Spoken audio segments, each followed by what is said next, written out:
Quero saudá-los com a graça e a paz do nosso Senhor Jesus Cristo.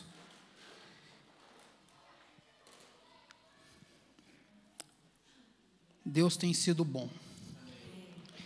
Embora muitas das vezes nós achamos que não, Ele tem sido bom. Porque Ele sabe como faz, quando faz e da maneira que faz. Ele é sempre soberano. Ele sempre está no controle de todas as coisas. Ele sempre governa com maestria o seu povo. Ele direciona o seu povo a viver de maneira que o seu nome seja sempre glorificado em todo o tempo. Amados, como vocês sabem, na semana retrasada, nós começamos a analisar a primeira carta de João. Essa análise ela surgiu no meu coração e gerou um intuito de estudarmos juntos toda a primeira carta do apóstolo João, um documento de extrema importância para a igreja, um documento que vale a pena ser estudado, porque ele serve para o fortalecimento da fé dos santos em Cristo. E, como eu lhes disse, naquela semana, então, eu lhes falei a respeito de como João tinha escrito essa carta com o intuito de combater alguns falsos mestres. Esses falsos mestres, eles estavam então se infiltrando na igreja, eles estavam disseminando uma falsa doutrina, um tipo embrionário de gnosticismo. E por que é importante mencionar esses acontecimentos? Porque eles começaram nos primórdios da igreja. Eles se situaram por volta do 1º século, e isso por si só já nos mostra que a igreja estava enfrentando grandes problemas lá no 1º século. E então João, ele escreve essa carta com o intuito de fortalecer aqueles irmãos e fortalecer os crentes para que eles vivessem a fé verdadeiramente. E então, para que eles tivessem um aprofundamento na sua maneira de viver, na sua forma de crer, na sua forma de viver, para que as pessoas vissem como eles se comportavam no meio da sociedade onde eles estavam. Por isso, então, nós devemos ter grande atenção ao texto da primeira carta de João, porque ela nos leva a um íntimo relacionamento com Cristo, a um íntimo relacionamento com o Senhor. E se nós compreendermos de fato aquilo que João escreveu lá para o 1º século e também para nós vamos ver que as nossas vidas cristãs elas serão, de certa forma, transformadas.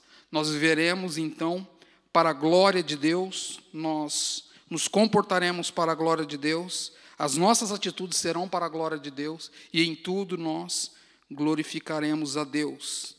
Ela é importante porque, assim como aqueles cristãos do passado, eles foram fortalecidos, eles tiveram então a evidência de que a salvação deles estava plenamente em Cristo Jesus. Por isso João escreve para fortalecê-los. Eu não quero me estender muito nessa introdução, até porque na semana retrasada eu já fiz um breve apanhado do contexto dessa carta, e eu acho pertinente, se você não estava aqui na semana retrasada, você assista, para que você tenha entendimento de tudo aquilo que João vai então falar na sua carta. E eu acho pertinente que nós continuemos a olhar para esse texto com apreço. Nós precisamos olhar para esse texto com dedicação, como em toda a Bíblia, para que possamos então viver de maneira digna do Evangelho. Somente assim nós vamos conseguir viver de maneira digna do Evangelho, quando nós compreendermos a palavra de Deus e quando nós aplicarmos a palavra de Deus em nossas vidas. Porque se nós lemos a palavra de Deus e não aplicarmos a palavra de Deus em nossas vidas, nós não viveremos para a glória de Deus. Nós não faremos a diferença onde estivermos. Ela simplesmente será para nós um livro como qualquer outro livro, que as pessoas leem, se deleitam em histórias, em ficção, mas não faz nenhuma diferença em suas vidas. Então, dito isso, eu gostaria, então, de que vocês abrissem as vossas Bíblias na primeira carta do apóstolo João, e nós vamos ler a partir do versículo 5 até o versículo de número 10. 1 João, capítulo 5, dos versos 1 a 10. 1 João, capítulo 1, versos 5 a 10. E antes de nós, assim que nós lemos o texto, eu gostaria de só fazer uma colocação para o nosso entendimento do que vai ser dito a respeito dessa passagem. Diz assim a palavra do Senhor: ora, a mensagem que da parte dele temos ouvido e vos anunciamos é esta: Deus é luz e não há nele trevas nenhuma. Se dissermos que mantemos comunhão com ele e andarmos nas trevas, mentimos e não praticamos a verdade. Se, porém, andarmos na luz como ele está na luz, mantemos comunhão uns com os outros, e o seu sangue, o sangue de Jesus, o seu Filho, nos purifica de todo pecado. Se dissermos que não temos pecado nenhum, a nós mesmos nos enganamos, e a verdade não está em nós. Se confessarmos os nossos pecados, ele é fiel e justo para nos perdoar os pecados e nos purificar de toda a injustiça. Se dissermos que não temos cometido pecado, fazemo-lo mentiroso e a sua palavra não está em nós. Bom, meus irmãos, esse texto nós vamos dividi-lo em 3 momentos distintos, para que nós possamos, então, ter um melhor proveito daquilo que João está falando. No primeiro momento, eu vou trabalhar com vocês a respeito da mensagem de que dele ouvimos. No segundo momento, nós vamos ver a natureza da queda, a natureza caída do homem, que ela é declarada. E por último, então, num terceiro momento, nós vamos olhar para a comunhão com Deus, pois é ela que gera um relacionamento de comunhão entre os irmãos. Porque se nós tivermos comunhão com Deus, certamente nós teremos comunhão entre os irmãos. É interessante essa divisão que o próprio texto nos propõe, porque este conteúdo ele está intimamente ligado àquilo que a igreja tem proposto para esse ano, que é viver uma vida cristã caminhando em unidade, serviço e crescimento. Se então João ele vai tratar de algo intimamente importante aqui, que está relacionado com aquilo que a igreja tem proposto para nós durante o ano. Eu gostaria de orar, então nós vamos expor os versos de 5 a 10. Senhor Deus e Pai, nós queremos te agradecer. Queremos louvar o teu nome, porque o Senhor habita num alto e sublime trono. Senhor, que o Senhor possa ter plena misericórdia, Senhor, da minha vida e usar os meus lábios para transmitir, ó Deus, a tua palavra com fidelidade, com intrepidez, a fim de que teu nome seja glorificado. Senhor, eu dependo de Ti, eu dependo do Teu Espírito Santo para compartilhar, ó Deus, e explicar tudo aquilo que o Senhor tem colocado em meu coração, a fim de que a Tua igreja cresça em graça e em conhecimento da verdade. Assim nós Te louvamos e Te agradecemos em Cristo Jesus. Bom, a mensagem que dele ouvimos. Quando nós olhamos para os primeiros versículos do primeiro capítulo de João, que nós já vemos na semana retrasada, nós vemos que Jesus ele é apresentado por João como o verbo da vida. O Cristo, o Filho de Deus, o Cristo que veio em carne. Ele demonstra que Cristo veio em carne já para confrontar o problema que os falsos mestres estavam infiltrando na igreja. Isso do versos 1 ao verso 4. Agora, então, João, ele vai a partir do verso 5, ele vai mostrar que Deus, ele veio se revelar de forma absoluta, de forma plena. João, então, ele vai enfatizar o relacionamento com Deus. E esse relacionamento com Deus gera, então, conhecimento de Deus. Quanto mais nos relacionamos com Deus, mais nós conhecemos a Deus. Pois somente quando estamos diante da luz, ou seja, diante de Deus, é que reconhecemos o tamanho da nossa pecaminosidade. Somente quando estamos diante desse Deus santo, diante desse Deus excelso, é que nós podemos, então, através do Espírito Santo, reconhecer o tamanho da nossa pecaminosidade. Porque Deus sendo luz, não há nada que fique encoberto diante dele. Então, a sua palavra revela quem nós somos. A sua palavra demonstra quem de fato nós somos. Nós somos pecadores, nós somos homens e mulheres, crianças, jovens, adultos, caídos e dependemos da graça e da misericórdia de Deus. A palavra de Deus, Paulo escrevendo aos Romanos, diz que não há nenhum justo sequer. Todos, absolutamente todos pecaram e todos dependem da glória de Deus. Todos pecaram e todos dependem da glória de Deus. João, então, ele vai escrever a sua missiva com o intuito de fortalecer aqueles irmãos e, consequentemente, nos fortalecer para o louvor da sua glória. Ora, a mensagem que da parte deles temos ouvido e vos anunciamos é esta, que Deus é luz. Deus é luz e Ele habita, amados, em um lugar inacessível. Nós não temos acessos a Deus, senão por meio de Jesus Cristo. Somente através de Jesus Cristo é que nós podemos ter acesso a Deus. Somente através da pessoa, da segunda pessoa da Santíssima Trindade, é que nós podemos, então, nos relacionarmos com Deus. João, então, ele passa da revelação do verbo, que foi apresentada dos versos 1 a 4, para a revelação do próprio Deus, a quem ele se revela. Ele se revela aos seus filhos, aos santos, na pessoa de Jesus Cristo. A Bíblia diz que ele se fez carne e ele habitou entre os homens. Ele se manifestou. A nova era foi inaugurada. Deus se manifestou de forma soberana, de forma gloriosa. Por isso, então, hoje nós temos acesso a Deus por causa da pessoa de Jesus Cristo. E então, em primeiro lugar, nós precisamos entender que a mensagem acerca de Deus vem através do próprio Jesus. Ou seja, se nós não conhecermos a Jesus, não vamos conhecer a Deus.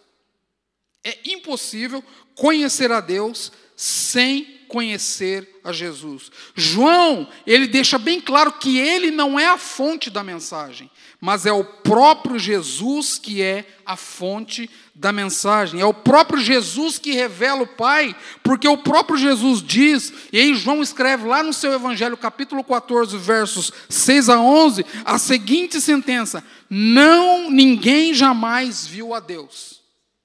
O Deus unigênito que está no seio do Pai, a quem o revelou. João 1,18. Somente Jesus Cristo pode nos revelar Deus. Assim, então, nós vemos de forma bem clara que somente através de Cristo é que nós podemos conhecer o Pai. E João declara isso enfaticamente para fortalecer a fé dos irmãos, para fortalecer a nossa fé e para confrontar aqueles falsos mestres que estavam se infiltrando dentro da igreja. E ele diz, a mensagem vem da parte dele, do único e verdadeiro Deus, que conhece a Deus, o próprio Filho. Nós devemos lembrar que o Deus Pai, Deus Filho e Deus Espírito Santo são uma pessoa. A Trindade é uma pessoa. Mas ela se manifesta de três maneiras. É um único Deus que se manifesta de três maneiras diferentes. Ele se manifesta em Deus, que nos deu a vida. Ele se manifesta no Filho, que nos salvou. E ele se manifesta no Espírito Santo, que faz com que nós cremos em tudo o que a palavra de Deus nos diz. É o Espírito Santo quem nos direciona, é o Espírito Santo quem nos fortalece, é o Espírito Santo quem nos dá o entendimento da plena verdade. Sem o Espírito Santo, nós não podemos compreender a palavra. Nós podemos até tentar entendê-la, mas só vamos entendê-la profundamente quando o Espírito Santo estiver em nós.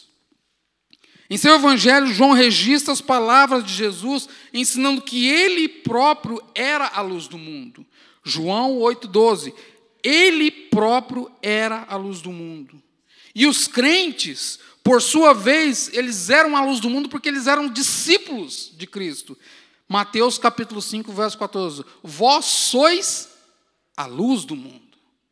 Se nós somos a luz do mundo, a função de luz, então, é iluminar o mundo. É fazer a diferença no mundo, conforme registra Mateus. E assim, o dever iluminar do mundo é algo que só o crente tem. É algo que só os filhos de Deus têm. Iluminar o mundo com a sua vida para o louvor da glória de Deus.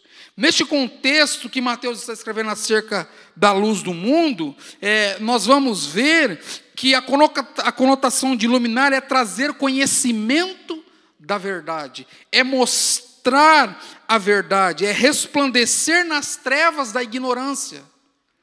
Um mundo que está ignorante acerca das coisas de Deus, um mundo que está ignorante acerca das coisas de Cristo, um mundo que está ignorante acerca da salvação que está em Cristo. É papel dos filhos de Deus, como luz, iluminar as trevas da ignorância que está no mundo.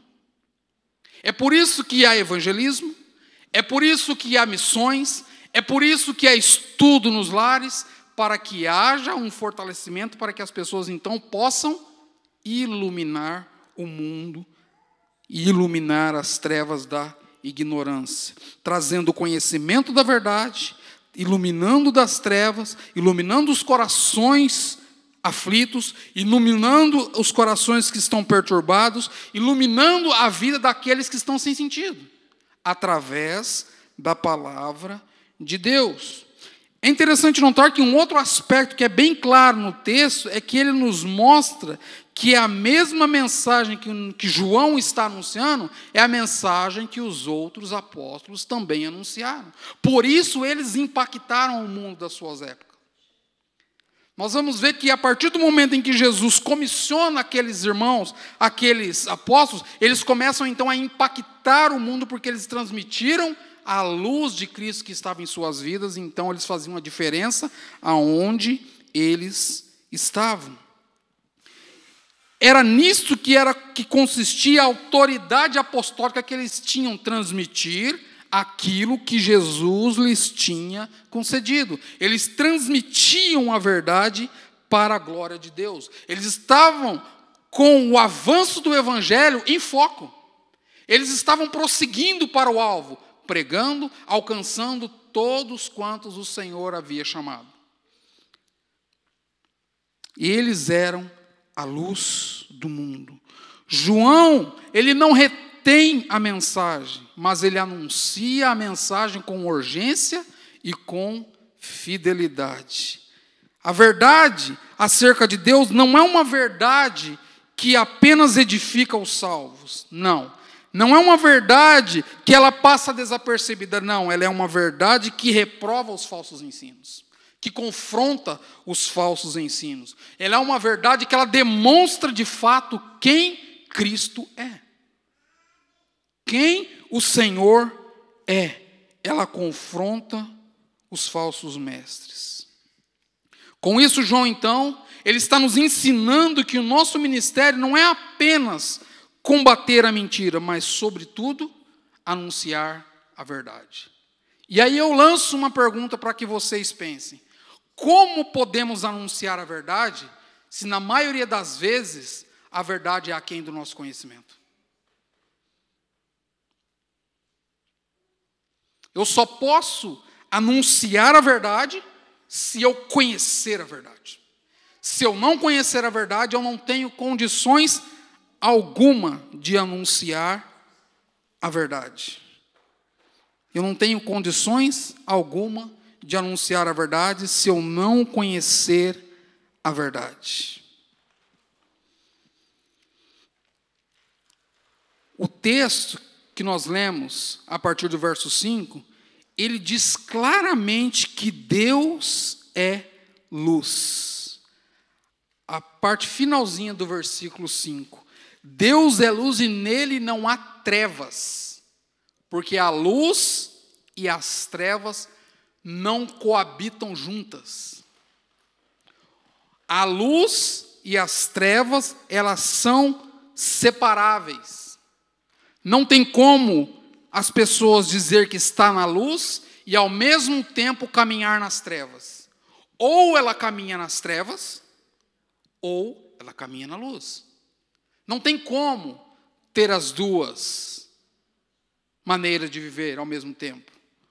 Ou você vive para a glória de Deus, ou você vive com o intuito de receber a ira de Deus. E isso é muito sério. Quando nós vivemos uma vida, de qualquer maneira, que está sentenciada a receber a ira de Deus. Isso é muito sério.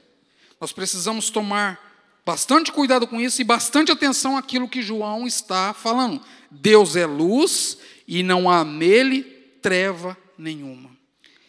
Eu concordo com Augustus Nicodemos, que diz que essa ideia de luz e trevas tem duas situações de suma importância. Ele diz acerca da pureza moral e o julgamento que esta pureza moral traz para as trevas. Primeiro, ele diz no aspecto moral. Veja bem, Deus é puro e ele é separado do pecado. Ele é incapaz de errar, assim como a luz, ela é pura, ela é cristalina e ela ilumina a tudo aonde ela alcança. Veja bem, Deus é puro e ele é separado do pecado. Ele é incapaz de pecar. Deus é incapaz de pecar. Ele é puro, ele é separado, ele é santo. E como eu já disse, ele habita em um lugar inacessível. A sua santidade, meus irmãos, ela é absoluta, sem qualquer mácula, e João deixa isso bem claro, enfatizando que este ponto, nele não há trevas nenhuma. João enfatiza claramente, nele não há treva nenhuma. Verso 5, a parte final do versículo. Chamando assim a atenção para o fato de que Deus, nele, não há nada característico das trevas como pecado, erro, contradição ou iniquidade. Ele não se contradiz, ele não erra e ele não comete iniquidade alguma. Deus é santo. Nós somos limitados, nós erramos, nós falhamos, nós pecamos, nós caímos. Deus não. Deus ele é puro, Deus ele é santo, ele é sempre disposto a atrair os seus para ele mesmo, a fim de que os seus sejam edificados para o louvor da sua glória. Para que haja correção, para que haja fortalecimento, para que haja crescimento para o louvor da glória de Deus. Em segundo lugar, nós precisamos entender que a santidade de Deus, ela traz luz ao pecado dos homens. E aqui, meus irmãos, não são meros pecados, mas o que João está colocando aqui é acerca dos pecados mais íntimos da pessoa, mais íntimos do ser humano. Nada pode ficar oculto diante dele, assim como nada pode ficar oculto diante da luz de Deus que resplandece para a glória. Nada pode ficar oculto. Muitas das vezes, nós falhamos, nós erramos, nós temos a atitude de chegar diante de Deus, confessar os nossos pecados, confessar as nossas falhas, mas e os pecados que são mais íntimos? Muitas das vezes, será que nós, de fato, confessamos eles? Porque às vezes nós até mesmo temos pavor daquilo que cometemos. Essa é a consequência da queda. Ela nos afasta de sermos sinceros com Deus. Essa é uma das consequências da queda. Nós começamos Senhor, eu pequei. Mas a Bíblia diz que pecado tem nome. Nós temos a atitude de colocar tudo dentro do mesmo saco. Senhor, chacoalha, pequei, estou te apresentando aqui o meu pecado. Mas Deus precisa ouvir o nome do pecado que cometemos.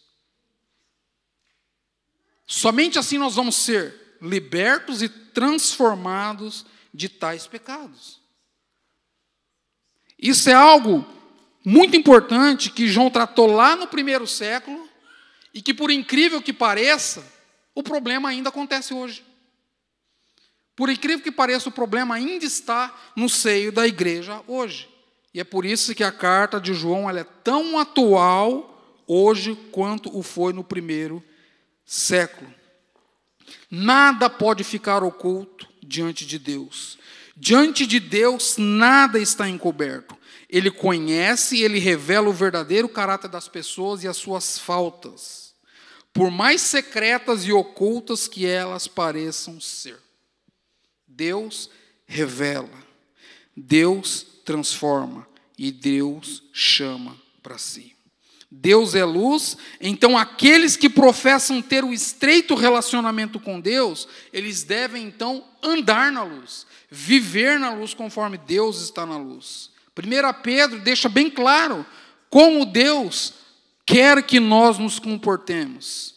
Segundo é santo aquele que vos chamou, tornai-vos também vós santo na vossa maneira de viver.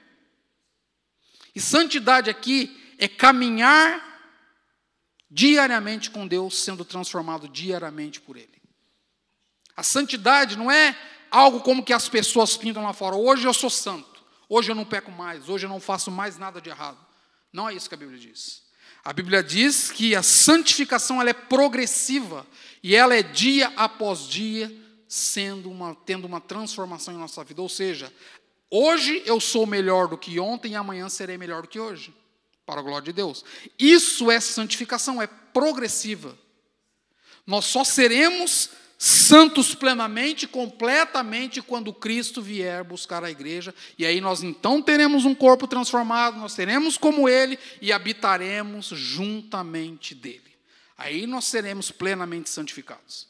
Por enquanto, meus irmãos, todos nós estamos em um processo de santificação. Em um processo de transformação diário, um processo de aprendizado diário.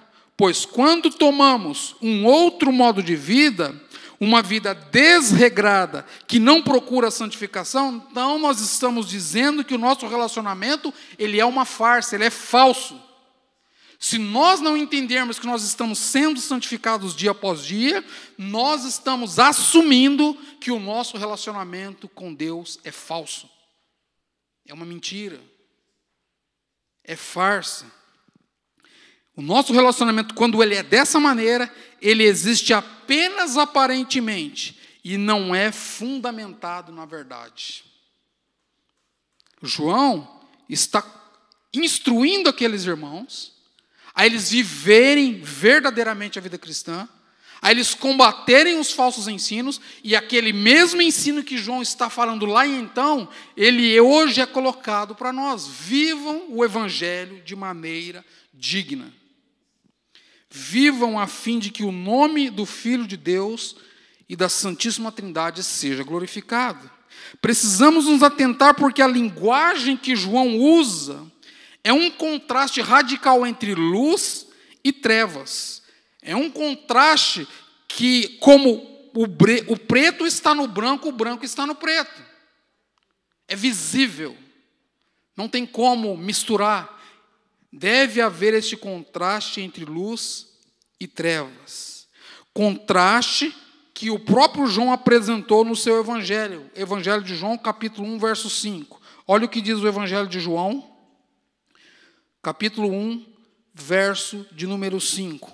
A luz, ela resplandece nas trevas, e as trevas não prevalecem contra ela. Ou seja, em outras palavras, de forma bem contemporânea, a nossa vida cristã não pode caminhar junto com a vida das trevas do mundo. É isso que João está dizendo. Então nós precisamos entender que nós fomos chamados para viver uma vida superlativa, ou seja, para viver uma vida acima da média. Você é o chamado filho de Deus. Deus lhe adotou em Cristo Jesus. Deus nos adotou em Cristo Jesus, então nós devemos viver de forma digna do Evangelho. É o que a Bíblia diz acerca daqueles que são filhos de Deus. Trata-se da vida com Cristo e não uma vida sem Cristo. É uma vida com Cristo, por Cristo e para Cristo, não sem Cristo. Porque vida sem Cristo o mundo vive.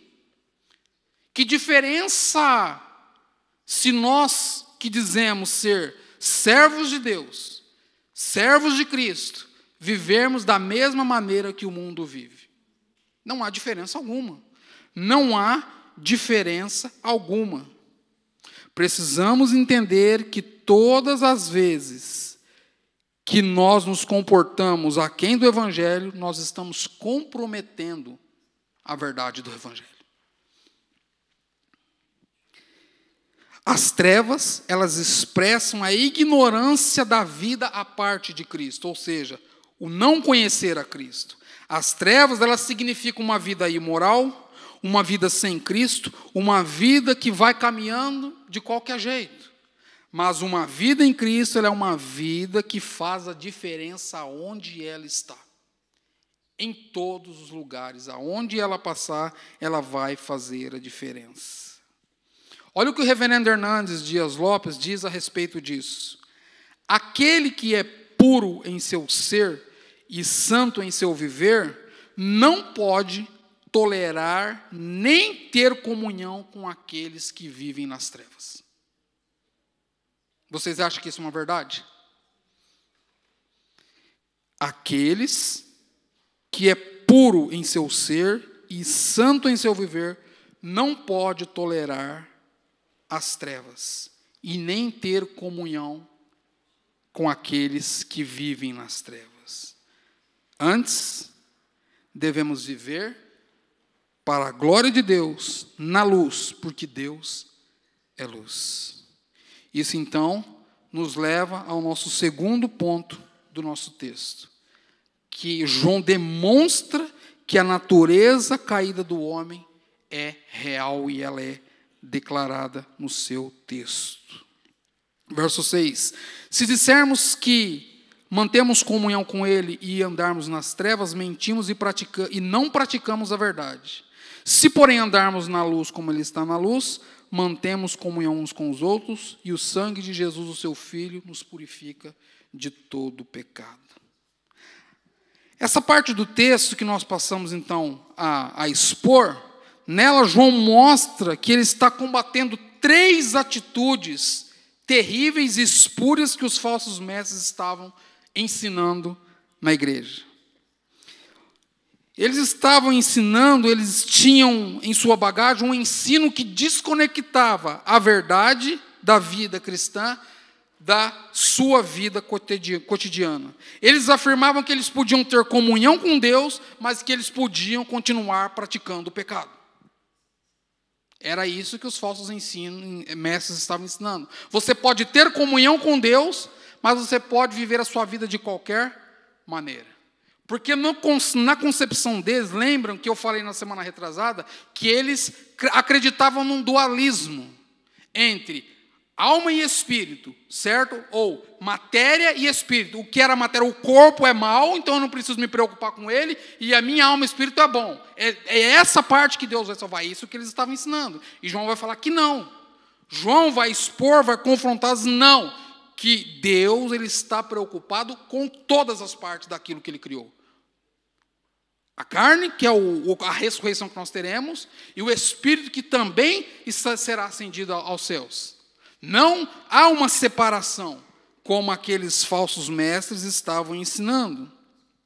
Este ensino, ele era um ensino pernicioso que chegava a negar a própria existência do pecado. Eles podiam viver de qualquer maneira porque não havia pecado.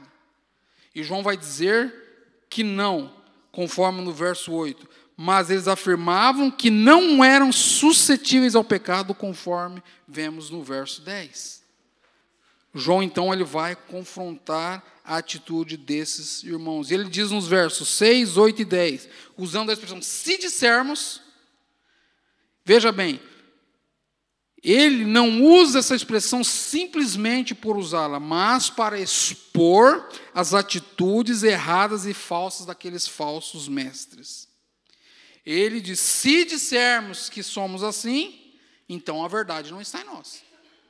Se dissermos que, olha o que ele diz, se porém andarmos na luz, como ele está na luz, verso 7, mantemos comunhão uns com os outros, o sangue de Jesus, seu Filho, nos purifica de todo pecado. Se dissermos que não temos pecado nenhum, a nós mesmos nos enganamos.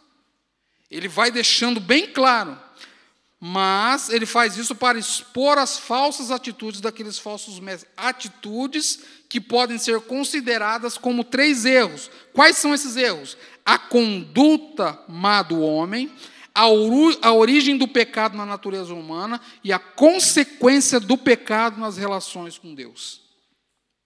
Esses erros, então, eles levam a 3 atitudes, sendo elas a tentativa de enganar os outros, é a primeira. E os falsos mestres, então, eles separavam a teologia da vida da religião da prática da vida. Ou seja, da prática da piedade, da prática do relacionamento com Deus. Mesmo eles estando imersos no pecado, eles proclamavam que tinham comunhão com Deus. Quanto a isso, nós vamos dizer que João vai dizer para que nós tenhamos cautela, pois ainda hoje nós podemos ver muitos que se dizem espirituais, quando na realidade não são. Quando na realidade estão apenas enganando multidões de pessoas. Muitos desejam que as pessoas pensem que estão andando na luz, quando na verdade estão andando nas trevas. Muitos colocam uma máscara e demonstram algo que não são. E isso João vai condenar, João vai exortar acerca disso. E aqui nós vemos essa advertência. Andar nas trevas significa viver no erro, no pecado, na ignorância de Deus, e não só numa ignorância de Deus, mas em hostilidade contra Deus. Neste caso, então, a vida ela não é apenas uma vida, mas ela é uma mentira que não é fundamentada na verdade da palavra de Deus. Eu concordo com o Hernandes que ele diz: quando andamos nas trevas, as coisas mais cruciais da vida não passam pelo exame da luz e da cruz de Cristo. As coisas mais cruciais da vida não passam pelo exame da cruz de Cristo. No que diz respeito à carreira profissional, à vida sexual, o nosso dinheiro, a nossa família, a nossa autoimagem, a nossa esperança, os nossos sonhos, o que foram colocados diante de Deus, certamente os nossos cristianismos não passam de uma mera mentira. Quando toda a nossa vida não é feita como que um checklist diante da palavra de Deus, nós estamos vivendo uma mentira. É o que a palavra de Deus diz. Ou nós vivemos uma vida para a glória de Deus em todos os aspectos, ou nós estamos enganando a nós mesmos. Nicodemos diz o seguinte, que os atos de um cristão professo são mais eloquentes do que suas palavras. Eles revelam o estado real do seu relacionamento com Deus. É uma outra maneira de dizer aquilo que nós já temos dito sempre. As pessoas não leem a Bíblia, mas elas olham para a sua vida. Ele só colocou isso aqui de forma mais clara. Os atos de um cristão professo são mais eloquentes do que suas palavras. Eles revelam o estado real do seu relacionamento com Deus. Em segundo lugar, a tentativa de enganar a nós mesmos. João está nos ensinando que o pecado nos leva a mentir, não apenas para os outros, mas também para nós mesmos. Você já viu aquela pessoa que acredita na sua própria mentira? A pessoa mente tanto que ela está tão acostumada com aquilo que ela acredita na sua própria mentira. Está cauterizado na mente dela, que ela já nem percebe mais que ela está mentindo. Para ela é normal. Mas para a palavra de Deus não é normal. Ela precisa de regeneração. Ela precisa de transformação. Ela precisa de salvação. Ela precisa da graça e da misericórdia de Deus que salva e que liberta. Porque se continuar com a vida dessa maneira, ela está caminhando a passos largos para o inferno. E por que João trata disso? Porque certamente na igreja tinha gente assim. Porque senão ele não ia falar acerca desse assunto. Certamente João está chamando a atenção. Ei, pare, tenha atenção, vivam de maneira digna do Evangelho. Meus irmãos, isso é muito sério, pois quando declaramos que não temos pecado, negamos a razão por que Cristo veio. E qual foi a razão que Cristo veio? Salvar pecadores.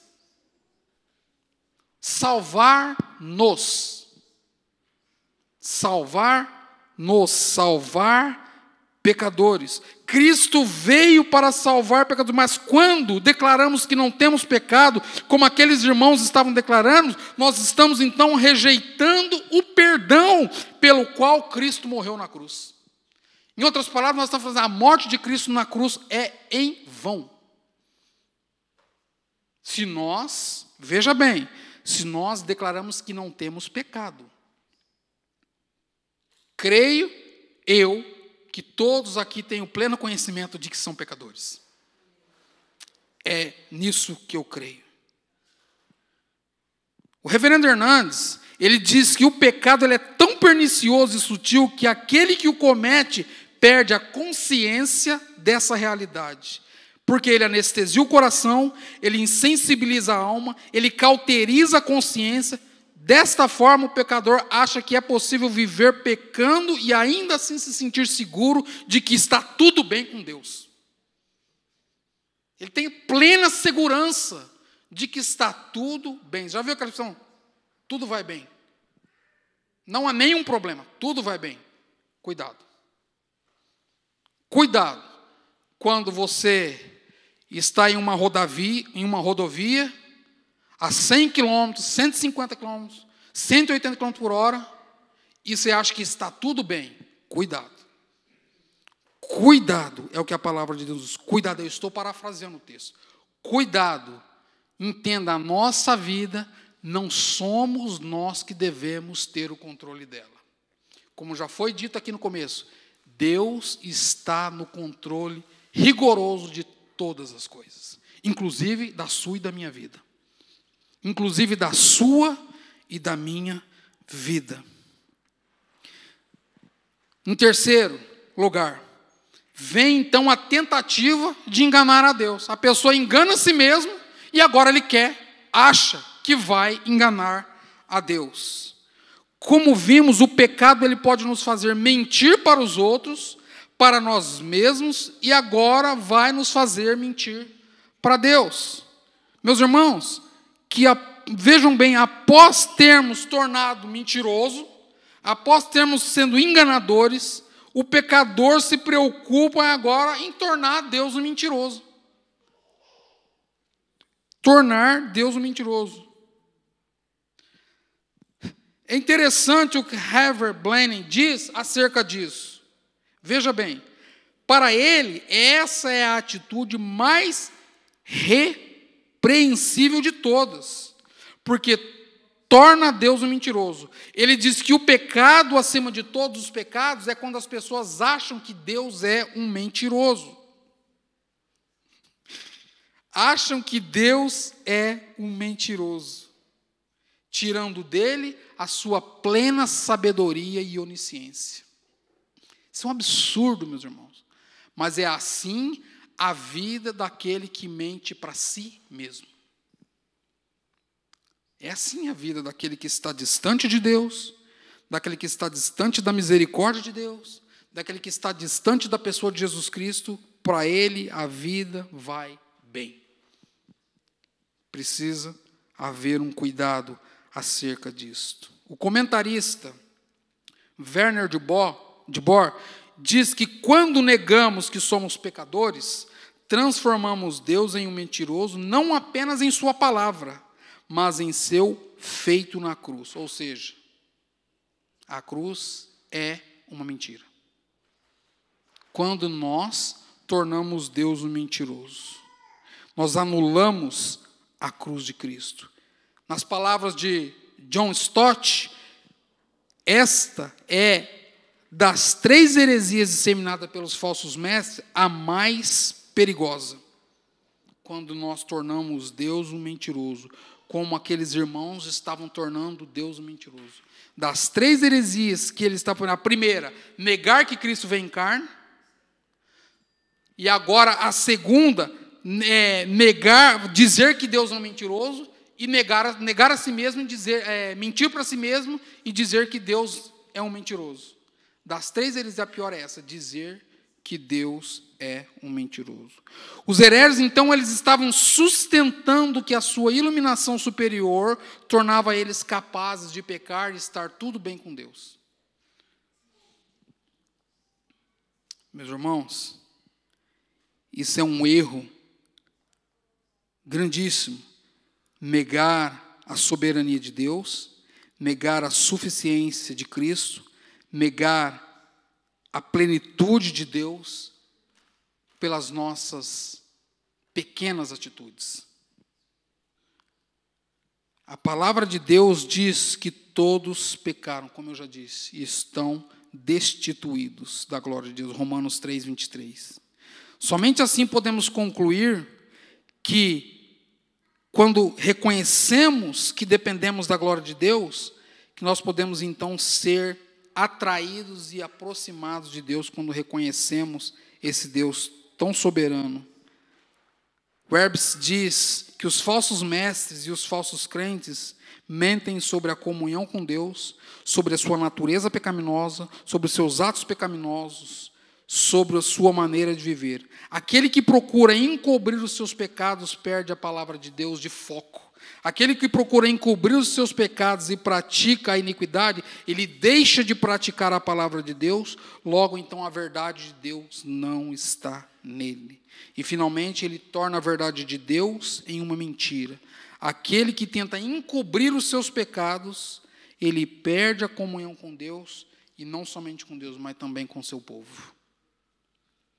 Ou seja, o que João está ensinando, reconheçam quem vocês são, dizendo à igreja do primeiro século, e consequentemente a nós.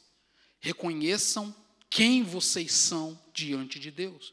Precisamos de Cristo urgentemente.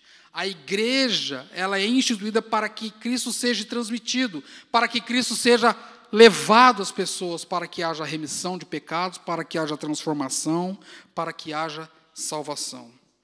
E então João nos leva ao seu terceiro ponto. Quando temos comunhão com Deus, então nós temos um sólido relacionamento entre os irmãos. Verso 9 a seguir. Se confessarmos nossos pecados, Ele é fiel e justo para nos perdoar os pecados e nos purificar de toda injustiça. Se dissermos que não temos cometido pecado, fazemos mentiroso e a sua palavra, então, não está em nós. Verso 7. Se, porém, andarmos na luz como Ele está na luz, mantemos comunhão uns com os outros. Mantemos comunhão uns com os outros. Por fim, João, então, ele trata do relacionamento agora entre irmãos, entre os próximos. Da mesma forma que ele vai tratar também do relacionamento destes com Deus. Verso 9. E aí, então, nós precisamos entender que para termos comunhão uns com os outros, nós precisamos, então, andar na luz, como Deus está na luz, para termos comunhão com Deus. Porque se tivermos comunhão com Deus, a consequência dessa comunhão é que nós tenhamos comunhão uns entre os outros. E aí nós vamos estar cumprindo aquilo que está sendo proposto. Caminhar em unidade, caminhar em serviço e caminhar em união. Quando nós temos comunhão com Deus, de forma bem contemporânea, quando nós somos apaixonados por Deus, nós somos apaixonados uns pelos outros. Se você tem repulsa de estar perto do seu irmão, então você certamente tem repulsa de estar perto de Deus. É o que a Bíblia diz. E aí isso é uma advertência muito séria. Ou eu amo vocês, isso é um mandamento, ou eu odeio vocês. Das duas, uma. Não tem meio termo. Eu não posso amar e odiar ao mesmo tempo. Eu não posso ser amigo de um e odiar o outro. Ou eu tenho todos como irmãos em Cristo e amo todos como irmão em Cristo, ou eu estou vivendo uma mentira. Me entenda, irmão. É óbvio que vai haver pessoas que vai ter mais proximidade. É óbvio que vai haver pessoas que são mais íntimas. Mas isso não quer dizer que não possa haver um amor mútuo entre toda a congregação, entre os santos em Cristo Jesus, entre os chamados em Cristo Jesus. Sabe como que aqueles irmãos se comunicavam no mundo antigo? Principalmente no período da perseguição, quando viam um cristão que eles nunca tinham visto, Você já viu aquele símbolozinho do peixe que existe em muitos carros? Sabe o que eles faziam? Um fazia uma parte, e o outro queria que se o outro completasse a parte, recebia um cristão. Era assim que eles faziam. Então eles se aproximavam sem nunca ter se falado antes, e eles se amavam sem nunca ter estado juntos antes, ao ponto de entregar a vida uns pelos outros. Isso é amor cristão. Isso é verdade da palavra de Deus. Isso é verdade que nós precisamos viver nos nossos dias. Comunhão entre os irmãos. O texto diz que, se porém andarmos na luz, como Ele está na luz, mantemos comunhão uns com os outros. Vejam bem, meus irmãos, há uma condição e também há uma exigência. Há uma condição, a condição é de estar em comunhão com Deus, e agora nós somos chamados a uma exigência, a amar os irmãos e ter a comunhão uns com os outros. É uma condição e também uma exigência. Não há comunhão fora da verdade. A Bíblia diz que devemos andar na luz como Ele está na luz, e isso é o oposto de andar nas trevas.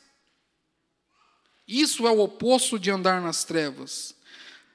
Ao estudarmos o Novo Testamento, nós vamos ver que há uma conotação ética nisso que João está falando. Como Paulo já havia dito, como Pedro já havia dito, precisamos então entender que a ideia implícita na expressão é de viver na presença de Deus, andando, iluminando pela luz da santidade, com uma abertura de coração, a fim de que o seu coração seja inundado pela presença de Deus e pela presença dos irmãos.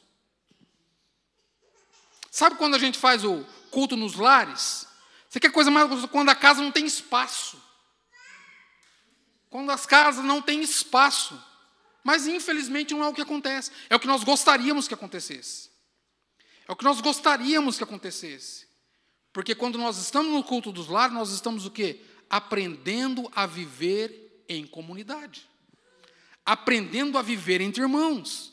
Eu sei que é difícil para uns, é difícil para outros, mas faça um esforço. Faça um esforço. E aí usa aquela mesma palavra que André disse para o seu irmão: vem e vê. Vem e vê. Ele simplesmente foi assim que ele evangelizou. Sabe o Messias, que nós ouvimos tanto falar dele? Eu o encontrei. Aí o irmão dele, o Messias? A palavra dele foi direta: vem e vê. Foi o que ele falou. Vem e vê. Quando ele foi, tadinho, inocente, simplesmente ele foi atraído de forma irresistível por Deus, que a vida dele nunca mais foi a mesma. Faça o teste, meus irmãos. Vem e vê. E você vai ver como a sua vida vai ser. Vem e vê. E nós vamos ver como Deus age. Precisamos entender que essa ideia de viver na presença de Deus é viver plenamente para o louvor da sua glória. É andar em quebrantamento, pronto a admitir que somos sim pecadores, mas que a santidade de Deus e a sua glória nos purificou. O seu sangue derramado na cruz do Calvário nos purificou. E eu concordo com Werner de Boer quando ele diz que, ao ocultarmos a verdade das nossas vidas, a comunhão com os irmãos já está destruída. Eu não estou falando que você vai sair para todo mundo falando dos seus podres. Seus podres têm que ser falados para Deus. Mas a sua vida tem que ser demonstrada de transformação para os outros. É isso que a Bíblia diz. Eu não estou falando acerca de confissão auricular, que foi combatida lá na reforma do século XVI, reforma protestante.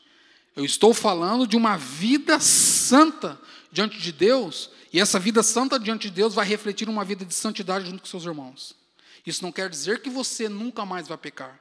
Isso quer dizer que você sabe que você tem um advogado junto ao Pai, que Ele é poderoso para lhe purificar de todo o pecado, de toda a iniquidade. É isso que eu estou dizendo.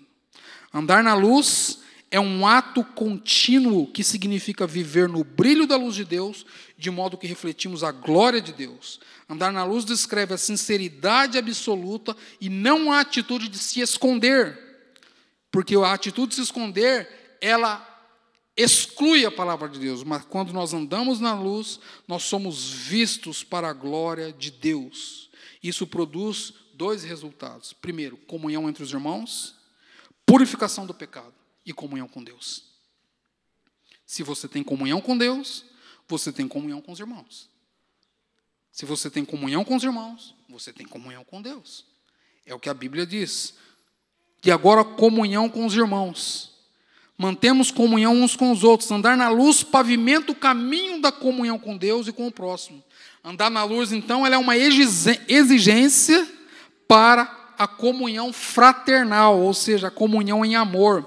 Viver para Deus significa que temos, então, um relacionamento íntegro com o nosso próximo. Eu posso confiar em você, eu posso confiar em você, eu posso confiar em você, e vocês, da mesma forma, podem confiar em mim. É confiança mútua. Em sinceridade, em verdade. Saber que você está caminhando junto para o mesmo destino. É ter confiança uns nos outros. É contar uns com os outros. Não só nos momentos difíceis, irmãos. Também nos momentos de felicidade. Porque é a coisa mais difícil quando você vê um irmão desenvolvendo, um irmão conquistando as coisas. Em vez das pessoas se alegrarem, as pessoas fecham a cara. Isso é um absurdo. Isso é um absurdo na comunidade da fé. Nós precisamos entender que a felicidade do nosso irmão deve ser a nossa felicidade. A tristeza dos nossos irmãos devem ser as nossas tristezas. Isso é ter comunhão. Isso é ter comunhão. Isso é viver juntos em união. Salmo 133. Ó, quão bom e quão agradável que os irmãos vivam em união. E sabe o que o salmista está querendo dizer? É literalmente como se as duas pessoas estivessem lado a lado, atarracado no braço. Aonde um vai, eu vou atrás. É isso que ele está dizendo. Ó, quão bom e quão suave que os irmãos andem juntos, que os irmãos vivam juntos, que os irmãos se alegrem juntos, que os irmãos sofram juntos. Ó, quão bom e quão suave que os irmãos batalhem pela mesma fé. É isso que o salmista está dizendo. Batalhar pela mesma fé. Isso, então, ele vai gerar, consequentemente, no texto de João, uma promessa. E qual é a promessa? A promessa é que o sangue de Jesus Cristo, o seu Filho, ele nos purifica de todos os pecados. Olha que promessa. Ser purificado de todos os pecados. Ser limpo de tudo aquilo que você já cometeu. Ser limpo de tudo aquilo que nós já cometemos. Ser purificado de todo o pecado. Novamente eu cito o reverendo Hernandes, que ele diz que o fato de andarmos na luz e mantermos comunhão uns com os outros não implica a ausência do pecado, nem nos torna essencialmente perfeitos e imaculados. Ainda continuamos sujeitos ao pecado, mas temos a promessa da purificação pelo sangue de Jesus Cristo. E então nós precisamos entender que seremos iguais a Ele somente na glorificação, como eu já disse. Nós vamos ser perfeitos na glória. Por enquanto, me desculpe, meus irmãos, nós não somos perfeitos. Todos temos defeitos, mas devemos nos amar. Devemos nos importar uns com os outros. Devemos nos cuidar uns dos outros. Devemos cuidar uns dos outros. Por quê? Porque nós que andamos na luz, temos a purificação no sangue de Jesus Cristo. Andar na luz, portanto, é confessar o pecado, ao passo que andar nas trevas é ignorar que nós somos pecadores. Não ignore, confesse. Assim você vai estar andando na luz. Errou? Dobre o seu joelho e fale com Deus. Senhor, eu errei. Eu pequei. Eu odeio aquele irmão, Senhor, mas me ajuda a amar. Seja verdadeiro pecado o ódio. Se chama ódio. Não sei, mas eu não gosto do irmão. Seja sincero. Eu odeio aquele irmão, mas eu preciso amar. Transforma meu coração, Senhor. Seja sincero. É de rir, mas é sério, irmãos. Quando às vezes nós não gostamos da pessoa, lá vem aquele irmão, ou lá vem aquela irmã. Vá ser falso, não sei na onde. Chega com a maior cara deslavada, abraça, dá tapinha nas costas, e quando o irmão vai, já foi tarde. É sério, meus irmãos. Você acha que eu já não passei por isso? Porque eu sou pastor? Não. Meu irmão, do mesmo jeito que vocês são falhos, eu também sou. Você acha que eu não tenho que dobrar o meu joelho e pedir perdão, pedir dizer, Senhor, me ajuda a amar. O Senhor me chamou para a sua obra, me ajuda a amar, Senhor. Irmão, eu estou sendo sincero com vocês. Vocês acham que nós, pastores, não... Sabe, tem uma auréola aqui, ó. Não, meus irmãos. Antes de tudo, todos nós fazemos parte da queda. Nós temos que amar. E se você não ama, ore e peça a Deus para que Ele coloque amor no seu coração. Ore a Deus para que Deus coloque amor no seu coração. Por quê? Porque o sangue, meus irmãos, de Jesus nos purifica de todo o pecado. Nós fomos lavados pelo sangue do Cordeiro. Nós fomos lavados. Não há causa perdida para Deus. Não há pecador irrecuperável para Deus. Não há pecado imperdoável para Deus, exceto a blasfêmia contra o Espírito Santo. E o que é a blasfêmia contra o Espírito Santo? De forma bem simples, é a rejeição consciente da graça e a atribuição divina ao próprio diabo. Já viu aquela pessoa, aqueles pregadores, que acha que Jesus venceu a batalha nos 5 últimos minutos da prorrogação do segundo tempo? É esse cara aqui, ó. É aquele cara que atribui a força e o poder divino ao diabo, achando que o diabo é mais poderoso que Deus.